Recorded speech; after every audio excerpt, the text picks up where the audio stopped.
হয়েছে ইউটিউবে, তারপর ফেসবুকে দেখেছি আমি কয়েকবার দেখেছি। আচ্ছা বাংলাদেশে যদি শাকিব খানের জায়গায় কোনো নায়ক নাই, যদি শাকিব খানের জায়গায় আসতো না, তাহলে সেই নায়কদের কি বলবেন? আসলে নায়কের কি করতে হবে সেটা তো আমি জানি না।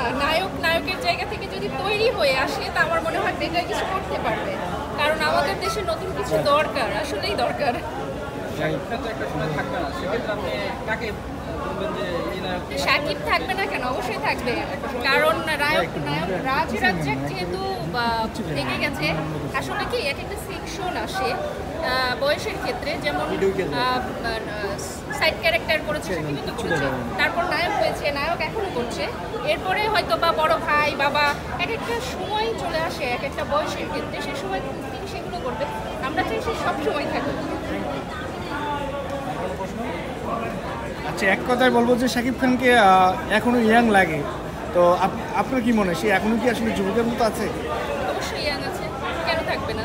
আর মেয়েরাই তো ভালো জানে যে একটা ছেলে অবশ্যই আছে, ইয়াং আছে, এবং উনি হচ্ছে আমরা চাচ্ছি, বললাম না, ইন্ডাস্ট্রি চাচ্ছে এবং দর্শকও চাচ্ছে শাকিব দীর্ঘদিন থাকুক, এবং এর সাথে সাথে নতুন কেউ তৈরি হোক। আমাদের ইন্ডাস্ট্রিতে আসলে হিরোর অভাব, তৈরি হোক আমরা চাচ্ছি।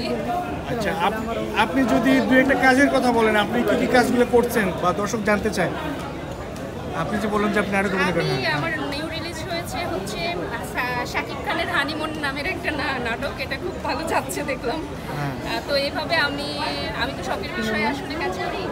আমার টিভি নাটকে কাজ করা হয়েছে প্রায়, আমার নিজের প্রোডাকশন হাউস আছে, তো ওখান থেকে অ্যাকচুয়ালি নাটক ডকুমেন্টারি তৈরি হয়, আমরা নিজেরাই করি। তো সেক্ষেত্রে আমি সামান্য মাঝে মধ্যে আর কি শখের বিষয়ে আমি অভিনয় করি। অ্যাকচুয়ালি এটা আমার প্রফেশন হিসাবে আমি এখনো নেই অভিনয়টাকে। আচ্ছা, সাকিব ভাইয়ের সাথে এই যে ইন্ডিয়ান একজন হিন্দি নায়িকা, হিন্দি ছবির নায়িকা সোনাল চৌহান, তাকে আসলে কেমন মানিয়েছে? সুন্দর, এক কথা অসাধারণ। দেখেছি তো আমি গানের টিজারটা দেখছি, খুব সুন্দর হয়েছে, অসাধারণ মানিয়েছে। ভালো লেগেছে। Okay, thank you thank you thank you thank you thank you আপু।